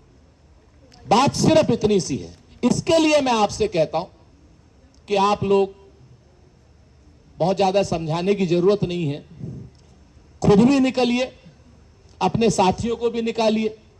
जो एनजीओ हैं, लाखों की संख्या में एक दूसरे से लोग जुड़े हुए हैं, सभी से कहिए कि वोट दें, वोट दें, और अपनी उसके बाद फिर अपनी सरकार से सवाल भी करें, लड़े भी, भिड़े भी, जीते भी। तो मेरा तो इतना कहना है आप सारे की सारी तंजीमों से, सारे इतने बड़ी संख्या में लोग बैठे हुए हैं कि भाई आप वोट दीजिए भी, दिलवाइए भी, और सबको बताइए कि संविधान की रक्षा आवश्यक है, जिस संविधान की रक्षा के लिए सिर्फ मैं नहीं, आप नहीं, राहुल गांधी नहीं, पूरा देश का देश निकला हुआ है। यूसुफ भाई जैसे लोग इस तरीके के प्रोग्राम्स कराते हैं। अभी निजाम भाई कह रहे थे उसके बाद खाना भी खिलाते हैं। तो ये जो सारी चीजें हैं, आप इस वक्त वोट दीजिए और उसके बाद सरकार से सवाल भी कीजिए। मुझे तो इतना ही कहना है कि आप जितनी भी तंजीमें हैं भाई, खुद मुख्तारी से हाथ उठाकर कहिए कि जनता की सरकार लाएंगे और महाविकास आघाड़ी की सरकार लाएंगे। बहुत बहुत शुक्रिया। अस्सलाम वालेकुम, खुदा हाफिज। से मुखातिब थे, हमारे दरमियान कई लोग हैं। अभी सलमान खुर्शीद साहब ये कहकर गए कि फर्रुखाबाद में उनके साथ क्या हुआ था, और हमने मुंबई में यूसुफ अबरानी साहब के साथ क्या हुआ ये भी देखा। दोस्तों, जब ऐसा होता है तो अकेले रोना और अकेले होना कितना मुश्किल होता है, इस कर्ब को, इस दर्द को वही जान सकता है जिन्हें बहुत ज़्यादा उम्मीद रही हो। और उस दर्द को, उस कर्ब को भूलकर फिर नए सिरे से अपने आप को तैयार करना, ये सबके बस की बात नहीं। ये गुर्दा, ये जिगरा यूसुफ अबरानी के हमने देखा है। जोरदार तालियां आप यूसुफ अबरानी साहब के लिए बजाएं। साथियों, हमारे दरमियान अभी एक बहुत अहम नाम शाकिर पटनी, जो एमआईएम के साबिक प्रेसिडेंट रहे मुंबई के, बहुत बड़ा नाम हमारे दरमियान थे। मेरे ख्याल से हमारे दरमियान मौजूद हैं। अगर हैं तो उनसे दरख्वास्त है कि आप बराए करम स्टेज पर आएं। आपकी यहाँ पर मौजूदगी हम सब के लिए बहुत बड़ी ताकत होगी। हाज़रीन, आम लोगों में या ख़ास लोगों में एक शख्स का बहुत ज़ोर से चर्चा होता है और वो अपनी बात बहुत ज़ोर से करता है। बहुत आम है, लेकिन उसकी बातें बहुत ख़ास होती हैं। मेरी मुराद आम आदमी से खास बात कहने के लिए मैं गुजारिश करूंगा सलीम मुन्ना साहब से कि आए मुख्तसरन अपने ख्यालात का इज़हार फरमाएं। 2 मिनट। जब भी मेरे हिस्से में आता है वक्त की कमी हो जाती है। 2 मिनट में तो तमहीद भी नहीं बनती है। जिंदगी दी है तूने तो जीने का हुनर भी देना, पाँव बख्शे हैं तो तौफीक सफ़र भी देना, गुफ्तगू तूने सिखाई है या रब कि मैं गूंगा था, अब मैं बोलूं तो मेरी बातों में असर भी देना। स्टेज पर बैठे हुए हमारे इस इस्लाम जिमखाने के यूसुफ अबरानी साहब और डिबेट पे लोगों के राजपूताना अंदाज में टक्कर देने वाले और गोदी मीडिया को ठिकाने लगाने वाले सुरेंद्र राजपूत साहब, निजामुद्दीन राइन साहब और स्टेज पे बैठे हुए मेरे लायक एहतराम बुजुर्गों और पर्दा नशीन ख्वातीन, अस्सलाम वालेकुम व रहमतुल्लाहि व बरकातहू। 5.5 महीना पहले आप लोगों ने जिस इत्तेहाद के साथ वोट दिया और इस गवर्नमेंट को 400 के जगह 240 पे घुटने टेकने पे मजबूर कर दिए, उसके बाद मेरी कौम पे पूरे हिंदुस्तान में जुल्म और बर्बरियत का वो पहाड़ तोड़ा गया कि ये डर जाएगी ये कौम। और अभी ये वो शुरू ही है, लेकिन वो जानते नहीं हम उस रसूल मदनी के गुलाम हैं जिसके नवासे ने करबला की धरती पे तलवारों की देख में सर तो दे दिया, लेकिन बातिल के हाथों में हाथ नहीं दिया। और हर साल हम लोग उनकी याद इसीलिए मनाते हैं कि बातिल से दबने वाले है आसमान नहीं, हम तो 100 बार कर चुका है तो इम्तिहान हमारा।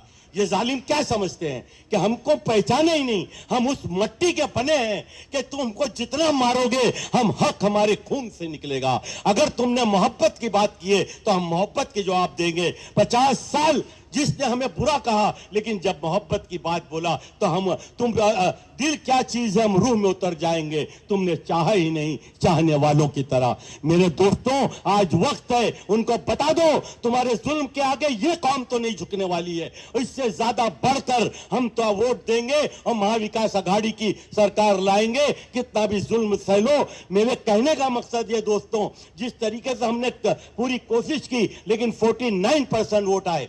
आज मैं कहना सिर्फ ये चाहूंगा कि हमें ये महाविकास आघाड़ी की सरकार को लाना है और इन्हें दिखाना है कि तुमने कहा था वो कितनी बड़ा कि अगर बटोगे तो कटोगे, लेकिन हम कहते हैं तुम्हारे को अगर बटोगे तो पिटोगे। हमें पिटना नहीं है, हमें इस मुल्क की सालिमियत और उनको बताना है कि भाई ये यूपी की धरती नहीं है, ये महाराष्ट्र की धरती है। यहाँ पे शिव साहू और अम्बेडकर और हाजी मलंग और हाजी अली की धरती है। यहाँ पे अमन की बात चलेगी, यहाँ पे फिरका परस्ती की बात नहीं चलेगी। दोस्तों, मैं कहना ये चाह रहा हूं कि वोट देना, मौलानाओं ने कहा वोट देना वाजिब है और वोट देना एक गवाही है। अगर आपने गलत गवाही दी और वो गवाही छुपाई तो आप गुनहगार हो जाएंगे। इसीलिए मेरी माँ और बहनों से ये गुजारिश है, मेरे भाइयों से गुजारिश है कि गवाही सच्ची दीजिए। आज सबसे बड़ा हमारे पास जो मसला है वो वोट काटने का मसला है। वोट हमारे कट जाएंगे क्योंकि एमपी में ये मसला नहीं था, लेकिन आज वोट काटने का ये मसला जो है, हम गवाही सच्ची दे वरना कबीरा गुनाह होगा। अगर कोई सुनना चाहे तो मैं बुखारी शरीफ से बता सकता हूं कि वोट देना बहुत अवश्य है। वोट दीजिए और याद रखिए, जो आज नारा लगाते हैं, मैं सिर्फ 2 मिनट लूंगा, ये बताना बहुत जरूरी है कि अमीन पटेल के लिए और जाम सुतकर के लिए सिर्फ ये बताना चाहूंगा कि वोट काटने के लिए हमारे हैदराबादी भाई आते हैं। अरे उनसे पूछिए कि आप हैदराबाद में पूरा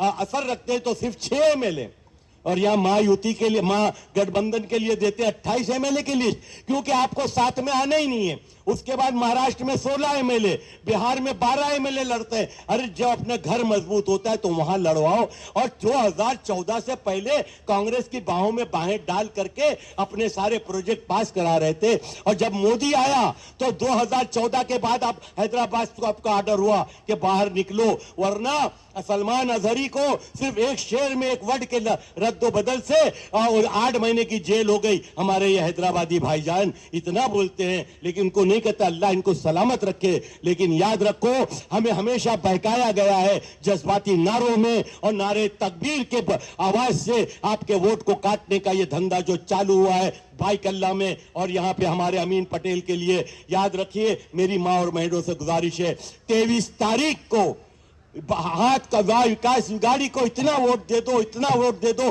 कि 23 तारीख को जब रिजल्ट निकले, हर 20 तारीख को इतने वोट दे दो, इतने वोट दे दो कि 23 तारीख को जब रिजल्ट निकले तो हर शख्स ये कहता हुआ धूम के निकले, फिर का परस्ती का जनाजा है, जरा धूम से निकले। शुक्रिया, खुदा।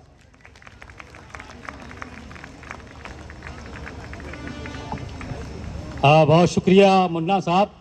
और अगर कुछ देर आप होते यहाँ पर तो धमाकेदार धुआंधार छक्के लग जाते। बहुत शुक्रिया। दोस्तों, बहुत बड़ी खवातीन हमारे दरमियान है, बहुत अच्छी पढ़ी लिखी लोग। आबिदा आपा हैं, इस्लाम जिमखाना की लेडीज़ विंग की प्रेसिडेंट, बहुत खातून नस्तालिक, बहुत अच्छा बोलती हैं। हमारे दरमियान महबूब दूधवाला साहब भी आए हैं जो अंजुमन खैरुल-इस्लाम के ट्रस्टी हैं और खैरुल-इस्लाम बहुत पुराना इदारा है। आपने भी अपने साथियों के साथ मिलकर अगरीपाड़ा में पूरी तरह से थाम लिया है झंडा। आइए, जैसे हमारे सलीम मुन्ना साहब कह रहे थे वोट देना कितना अहम है, मैं आपसे कहूँगा वोट की 3 हैसियतें हैं, याद रखें, जिंदगी भर याद रखें। वोट सिफारिश है कि आप किसी की सिफारिश कर रहे हैं। वोट वकालत है, आप किसी के वकील बन रहे हैं। और वोट जो है अमानत है, आपके पास अमानत है। सिफारिश, वकालत और अमानत, ये 3 चीजें याद रखिए वोट देने से पहले। इससे पहले कि और हम आगे बढ़ें, मैं गुजारिश करता हूं मुशीर अंसारी साहब से, जो लाइफ केयर फाउंडेशन के जिम्मेदार हैं। उर्दू आंगन एक रिसाला निकालते हैं बहुत अच्छी तरह से, और हल्का अहबाब मदनपुरा की बहुत पुरानी तंजीम है, आप उसके सरबराह हैं। मुशीर अंसारी साहब। औज़ुबिल्लाहिमिनश्शैतानिर्रजीम, बिस्मिल्लाहिर्रहमानिर्रहीम। हाज़रीन इकराम, जी वक्त मुख्तसर है, मैं समझता हूँ इस बात को, और इंशाअल्लाह मैं मुख्तसर में अपनी बात ही कहना चाहूँगा और टू द पॉइंट कहूँगा। हाज़रीन इकराम, वोट, जैसा कि फारूक सैयद साहब ने कहा, कि एक अमानत है, और अमानत की अदायगी हमको किस तरह करना है उस पर गौर करने के लिए यहाँ NGOs जमा हैं। मैं सिर्फ एक सवाल आपसे करना चाहता हूँ कि लोकसभा इलेक्शन में जो हालात थे लोकसभा इलेक्शन से पहले, वही मॉब लिंचिंग, वही कुरान की बेहुरमती, वही मजालिम, क्या आज वो हालात बदल चुके हैं? जवाब उसका यही है कि वो हालात कतई नहीं बदले। मौजूदा हालात वही हैं जो लोकसभा इलेक्शन के वक्त थे। उस वक्त लोग जोक दर जोक गए और कोशिश की कि जो है वो महाविकास आघाड़ी के हक में वोट कास्ट किया जाए।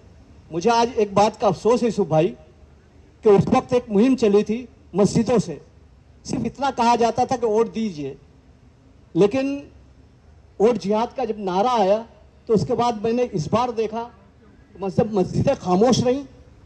शायद ही किसी मस्जिद से आवाज़ उठी कि हाँ वोट देने जाए मुसलमान, वरना शायद हम डर गए क्या? तो ये चीज़ें तो हमारे को, अगर खौफ है तो अल्लाह का खौफ होना चाहिए। अगर हमारे उलमा हजरात इस तरह के खामोश हो जाएंगे तो फिर आगे क्या हो सकता है कौम का। और दूसरी एक बात मैं ये जानना चाहता हूँ या ये बोलना चाहता हूँ कि हमारे वो लीडर हजरात जो हमारे बीच हैं, जो हमारे मसाइल के लिए बात करना चाहते हैं, वो क्यों नहीं बात करते हमारे मुसलमानों के मसाइल के ताल्लुक से? फिर जहाँ रिप्रेजेंटेशन का मामला आता है, हम ये देख रहे हैं कि कहीं कोई नया बंदा आता नहीं है, जो बहुत सारे ऐसे लोग हैं जो सियासत में रहकर बेहतरीन अमल से और कौम को फ़ायदा पहुंचा सकते हैं, लेकिन वही लोग अपने आप में उभर कर आते हैं और किसी नए लोगों को मौका नहीं मिलता। ऐसा हर पार्टी में क्यों होता है, इस पर भी आज NGOs है, इसलिए मैं ये बात कर रहा हूँ कि हमको गौर करने की ज़रूरत है। और वो मसाइल जो बोलना चाहिए उन पर भी नहीं बोलते। मुझे ये शेर कहना नहीं चाहिए, लेकिन मुझे कहना पड़ता है कि ये इक़्तिदार के भूखे, ये मसलहत के ग़ुलाम, ये इक़्तिदार के भूखे, ये मसलहत के ग़ुलाम वहाँ भी चुप हैं जहाँ बोलना ज़रूरी है। तो क्यों हमारे दरमियान से ये आवाज़ नहीं आती? एक बात तो ये हो गई। दूसरे, मैं इस बात पर भी ये कहना चाह रहा हूँ कि हमको अब, जैसा कि हमने इससे पहले NGOs का जो जलसा हुआ था उसमें तय किया था कि अगर हमारे लोगों को जो है मुस्लिम उम्मीदवार नहीं मिलता है तो हमको अपने बीच से कोई मुस्लिम उम्मीदवार को खड़ा करना चाहिए। हम पार्टियों पर कब तक भरोसा करेंगे? आप राजपूत साहब, आप कांग्रेस से हैं, मैं बड़ी मुआवजत के साथ, निज़ामुद्दीन यूसुफ भाई भी हैं, बड़ी मुआवजत के साथ ये कहता हूँ कि जब पार्टियाँ मुसलमानों का वोट लेने के लिए बिल्कुल तैयार है, लेकिन देने के लिए क्यों, ऐसा क्यों नहीं? तो मैं अपने NGOs भाई से ये कहना चाहता हूँ कि आज हम ये तय करें, ये बात को इस जगह से लेकर जाएं कि अब हमको अगर कॉर्पोरेशन का इलेक्शन आने वाला है तो उसकी अभी से तैयारी करना चाहिए। हम पार्टियों पर कतई मुनसिर ना हो, उनसे हम ये उम्मीद ही ना रखें। जिस तरह हमने कोशिश की, शिवसेना UBT से भी हमने कोशिश की कि यूसुफ भाई को या किसी और को भी टिकट दे दी जाए या कांग्रेस को ये सीट दे दी जाए ताकि मुस्लिम उम्मीदवार हो, लेकिन ऐसा नहीं हुआ। तो हमारा आपको ये कहना है कि आज से हम ये कोशिश करें कि हमें अपने आप में ऐसे लोग पैदा करें जो इस तहरीक को जिला दें और लोगों को ये कहें कि मतलब अपने लोगों में से जो है वो कॉर्पोरेशन में नए बंदे आएँ ताकि आगे हमारा जो है सिलसिला जारी रहे। मैं आखिरी में ये कथा कहता हूँ कि अपनी सोच बदलो, सितारे बदल जाएंगे। अपनी सोच बदलो, सितारे बदल जाएंगे। नज़रिया बदलो, नज़ारे बदल जाएंगे। अपनी सोच बदलो, सितारे बदल जाएंगे। नज़रिया बदलो, नज़ारे बदल जाएंगे। और कश्ती बदलने की ज़रूरत नहीं, साहिल बदलो, किनारे बदल जाएंगे। शुक्रिया, बहुत बहुत, अल्लाह हाफिज़। NGOs की तरफ से भी और नेताओं की तरफ से, लीडर्स रहनुमाओं की तरफ से भी सुन ली गई। यूसुफ अबरानी साहब हमेशा इस किस्म के प्रोग्राम का इनेकाद करते रहते हैं। मैं NGOs के काम के रोल के ताल्लुक से कुछ बातें करना चाहता हूं। NGOs जो है ब्रिज का काम करती हैं कम्युनिटी के बीच में, हुकूमतों के बीच में और लीडरों के बीच में। तो हम तमाम NGOs के लोगों का काम है कि जहां यहाँ पर जो सियासी पार्टियों के नुमाइंदे खड़े हुए हैं, और आपको खास तौर पर हम लोगों की जिम्मेदारी क्यों ज्यादा है, आप देखिए कि बीजेपी के या फिरका परस्त पार्टियों के जो भी उम्मीदवार हैं उनको एडिशनल मदद या एडिशनल फोर्स कौन सी है उनके साथ में जो लगी रहती है, खामोशी से काम करती है, प्रचार करती है, वो है संघ परिवार और RSS। और हम लोगों को ये एडिशनल फोर्स बन के तमाम उम्मीदवारों के लिए पूरे बंबई में काम करना है, पूरे महाराष्ट्र में काम करना है।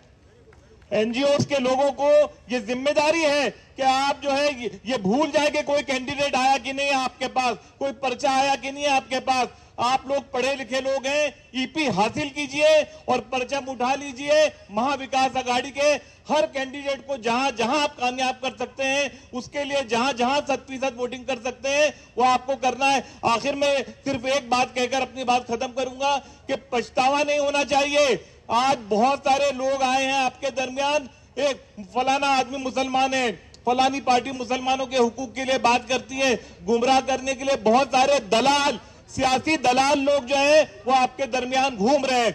इन सियासी दलालों को जो कीमत लगाकर भेजा गया है बाजार में, उनको जो है आप नाकाम कर दीजिए उनकी साजिशों को, और पछताना नहीं पड़े। मैं आपको बताऊं, कांग्रेस के सीनियर लीडर आरिफ नसीम खान साहब चांदे वाली सीट सिर्फ 409 वोटों से हारे थे पिछले इलेक्शन में, और 9000 वोट, 2000 वोट, 1500 वोट ना मालूम कितने फजूल उम्मीदवारों ने उनके सामने लिया था। दूसरी मिसाल रईस चेक की है भिवंडी से, कि जहां पर सारे सेकुलर लोगों ने एक आदमी को जब जिताने की कोशिश की तो वो 1300 वोटों से जीत गया, और 2 फिरका परस्त उम्मीदवार जो है वहां पर हार गए। तो आप लोगों के हाथ में है कौम का मुस्तकबिल, मुल्क का मुस्तकबिल, महाराष्ट्र का मुस्तकबिल, आपका अपना मुस्तकबिल और आपके बच्चों का मुस्तकबिल। जय हिंद, जय समाजवाद, जय महाराष्ट्र। एजेंट बहुत आते हैं। आइए हमारे दरमियान मुबीन कुरैशी आए हैं। बहुत मसरूफ़ इन दिनों हैं, जामशुदकर साहब के लिए और अमीन पटेल के लिए बहुत मेहनत कर रहे हैं। मैं गुजारिश करता हूं मुबीन कुरैशी साहब के कि अपने ख्यालात का इज़हार फरमाएं। ये बात इस राज को क्या जाने साहिल के तमाशाई, हम डूब के समझे हैं दरिया तेरी गहराई। ये जब्र भी देखा है तारीख की नजरों ने, लम्हों ने खता की थी सदियों ने सजा पाई। आइए मुबीन कुरैशी साहब। अस्सलाम वालेकुम व रहमतुल्लाहि व बरकातुहू। स्टेज पे बैठे हुए, ठीक है, यूसुफ भाई ने परमिशन दे दी, नाम लेने की ज़रूरत नहीं है। खैर टाइम बहुत कम है, लेकिन मुख्तसर वक्त में मैं कुछ बातें बोलना चाहूँगा। जैसा कि हम लोगों ने देखा कि सेवा की तरफ से यूसुफ भाई ने प्रॉफिट फॉर ऑल के नाम पे एक प्रोग्राम किया और हमारी मस्जिदों में, मनोज भाई ख़ास तौर पर आपको बताना चाहूँगा कि हमारे उलमा लोगों ने भी बड़ी कोशिश की। यहाँ पे डॉक्टरों की मीटिंग हुई, एनजीओ की मीटिंग हुई और हम लोगों ने एक बड़ी कोशिश ये की हमारे उलमा के बोलने पे कि आज के हालात में जो फ़िरका परस्त ताकतें, आरएसएस, बीजेपी जो लोगों के बीच में नफ़रत पैदा करने की कोशिश कर रही है, तो हमारे उलमा का कहना था, ख़ास तौर करके हमारे एनजीओ के सेवा के प्रेसिडेंट यूसुफ भाई ने मीटिंग ली थी और मीटिंग का मकसद ये था कि हमारे हिंदू भाइयों के बीच में जो आपस में नफ़रत फैलाने की कोशिश की जा रही है, वो कोशिश को किस तरह नाकाम किया जा सके। तो उसके लिए एक घड़ी हर जगह मशवरे में ये बात हुई कि किस कैसा क्या माहौल किया जाए, आप सल्लल्लाहु अलैहि वसल्लम की सुन्नत लोगों तक पहुंचाई जाए, दीन की तरफ से हमारा इस्लाम क्या कहता है, हमको किस तरीके से लोगों के बीच में जाना चाहिए कि हमारा इखलाक, हमारा खुलूस देख के हमारे हिंदू भाई हमारे साथ में जुड़ें, साथ में आएँ। तो एक बहुत अच्छी बात यह है कि आज महाविकास आघाड़ी की तरफ से हमारे इलाके में मनोज जामशुदकर जी को कैंडिडेट बनाया गया है और हम सब लोगों ने एनजीओ की तरफ से मांग की थी कि हमारे को कोई कैंडिडेट चाहिए, ऐसा कैंडिडेट हो जो सब लोगों को लेके चले। तो महाविकास आघाड़ी का, उद्धव जी का और यहाँ के तमाम लीडरों का जो महाविकास आघाड़ी से जुड़े हुए हैं, उन सब का हम शुक्रिया अदा करते हैं कि हम लोगों ने जो मांग की थी कि हमको हमारे में से कैंडिडेट दिया जाए, तो यूबीटी ने वो मांग हमारी मांगते हुए वर्सोवा से एक हारून खान करके कैंडिडेट हमको दिया। तो हमारी जो मांग थी, हम बाइकल्ला बम्बई से एक यूबीटी से कैंडिडेट मांग रहे थे, वो कैंडिडेट हमको मिल गया, तो मसला भी हल हो गया और यूबीटी ने हमारे लिए एक अच्छा कैंडिडेट दिया, मनोज जामशुदकर, जो हम सब लोगों के लिए बेहतर कैंडिडेट है। उनका काम, उनका लोगों के साथ में मिलना जुलना, हम लोगों जाना पहचाना चेहरा है। मनोज भाई का नागपाड़ा के अंदर नगर सेवक रह चुके हैं, उनका काम देखते हुए हम सब लोग उनके साथ जुड़े हैं।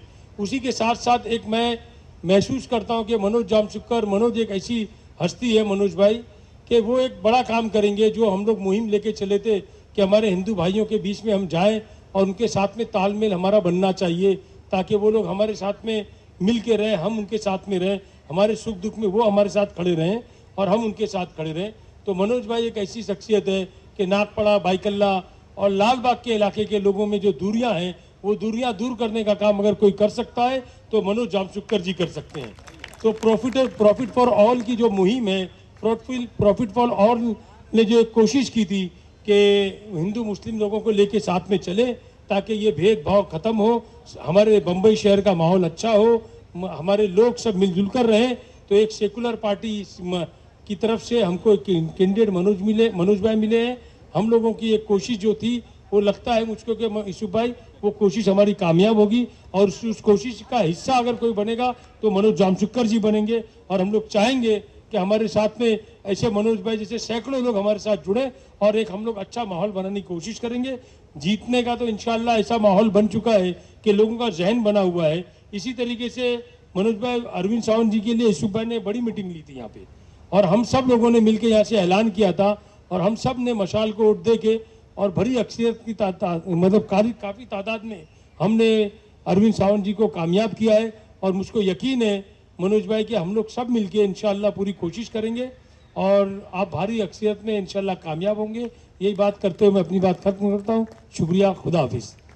दूधवाला से अपने ख्यालात का इजहार फरमाया। इस बीच आप याद रखें, जब अमीन पटेल आए फिर आपको अपना टॉर्च ऑन करना है और उनका इस्तकबाल करना है खड़े होकर। महबूब दूधवाला साहब। अस्सलामु अलैकुम वरहमतुल्लाहि वबरकातुहू। मैं आगरीपाड़ा से हूँ और वहाँ का हमारा रेसिडेंट एसोसिएशन है और मनोज भाई काफ़ी फ़िक्रमंद थे कि हमारी एरिया से क्या होगा, तो मैंने कहा आप फिक्र मत करो, इंशाल्लाह हम लोग 100 बिल्डिंग हमारी मेंबर हैं और हम इंशाल्लाह कम से कम आपको 65, 70, 80% वोट दिलाएंगे, जो हमने अभी अल्हम्दुलिल्लाह लास्ट इलेक्शन में भी कराया था। उसी इलाके में जहाँ से यूसुफ भाई है, जहाँ से हम हैं, जहाँ पे 30-35% वोटिंग होती थी और हर बार हम लोग बहुत मायूस होते थे, मैं और यूसुफ भाई, शहजाद, क्योंकि मैं और शहजाद ने लगभग तकरीबन 20-25 साल से हम लोग इलेक्शंस लड़ते हैं और हर बार हमारी मेहनत बेकार जाती है, अल्लाह माफ़ करे। लेकिन हमने देखा कि लास्ट इलेक्शन में फिर हमने ये एसोसिएशन बनाया और हमने हमारी सारी बिल्डिंग्स को जोड़ा और ये बिल्डिंग्स को जोड़ने से ये फ़ायदा हुआ कि आगरीपाड़ा के जो रईस लोग हैं, जो हर बार इलेक्शन के दौरान वेकेशन पे चले जाते थे, उन्होंने अपना वेकेशन पे जाना बंद कर दिया और उन्होंने अभी इलेक्शन में पार्टिसिपेट करना शुरू कर दिया। यहाँ तक कि जो हमने हमारी एरिया में प्रोग्राम बनाया जो सिर्फ आगरीपाड़ा के लोगों का था, उसमें हमारे पास 150 to 200 पार्टिसिपेंट्स थे। मैंने लोग 150 से 200 आगरीपाड़ा के रेसिडेंट्स हमारा प्रोग्राम अटेंड किए और वेरी नेक्स्ट डे हमने लेडीज का प्रोग्राम रखा था जिसमें भी 150 लेडीज हमारे प्रोग्राम में पार्टिसिपेट की। आगरीपाड़ा की 150-200 लोग जमा होना और लेडीज 100 के ऊपर जमा होना दूसरी एरिया के 1000 लोगों से ज्यादा जमा होने जैसा है। तो अल्हम्दुलिल्लाह मैं ये चाहूंगा कि हम हमारे हर एरिया में जहां भी हमारी आबादी है, हम वैसे ऐसे रेसिडेंट एसोसिएशन बनाएं और वो रेसिडेंट एसोसिएशन का जैसे बाइकला है तो बाइकला का एक फेडरेशन बने और वो फेडरेशन जब इलेक्शन आता है तो हम इस तरह से ज्वाइन हो और इस तरह से हम अपना कैंडिडेट चूज करें कि उसको हराने का कोई चांस ही ना हो। तो यही तरीका है हमारे को इलेक्शन लड़ने का। तो ये मेरी राय है। और अब मनोज भाई आप तो फिक्र मत करो, इंशाल्लाह आप तो जीत रहे हो इंशाल्लाह। हम लोग की मेहनत, हमारे मदनपुरा में मुबीन भाई और इन सब की मेहनत और बाकी सारे इलाकों में जो मेहनत हुई है उससे मुझे काफी कॉन्फिडेंस है कि इंशाल्लाह ताला अच्छे में अच्छी वोटिंग होगी और मनोज भाई जरूर जीतेंगे। जज़ाकल्लाह, अस्सलाम वालेकुम। टू द पॉइंट, आप लोग ने बहुत कुछ सुना है, सब कुछ है। इतना याद रखना कि हमारा वोट बहुत इंपॉर्टेंट है, एवरी वोट काउंट्स। आज अगर हमने एक्शन नहीं लिया, हमने वोट नहीं किया, लोगों को वोटिंग के लिए नहीं उतारा, तो हमारी आने वाली नस्लें हमें कोसेंगी। ये सोच लेना कि हमारे आने वाली नस्लों के लिए हम कर रहे हैं कि आज का जो माहौल है, लास्ट 10-11 सालों से जो माहौल खराब हो चुका है, इसको हमको सुधारने का एक मौका मिला है। तो ये माहौल को हम सुधारें, हमारे आमालों को भी हम सुधारें। शायद अल्लाह हमारा इम्तिहान ले रहा है कि हमारे जो आमाल है इसके वजह से आज हालात हम पर आए हैं। तो I am not taking much of your time, please see to it. Ladies लोग खासकर अपने घरों से औरतों को उतारें, मर्दों को सुबह नाश्ता ना दे। प्लीज रिक्वेस्ट है आपसे कि उनको बोले पहले वोट करो, फिर आपको नाश्ता मिलेगा या आपको खाना मिलेगा, और अगर आपने वोट नहीं किया तो रात को घर में एंट्री नहीं मिलेगी। तो ये एक चीज आप डिसाइड करेंगे तो अच्छा है। और मैं चाहता हूं कि डट के ज्यादा से ज्यादा लोग आ जाए, क्योंकि अल्लाह ताला अपने बंदे से बोलता है जिसका मफहूम है कि एक तेरी चाहत है, एक मेरी चाहत है।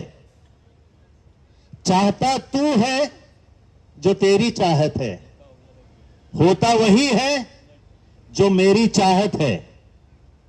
अगर तूने किया वो जो मेरी चाहत है तो मैं दूंगा तुझे वो भी जो तेरी चाहत है, और अगर नहीं किया तूने वो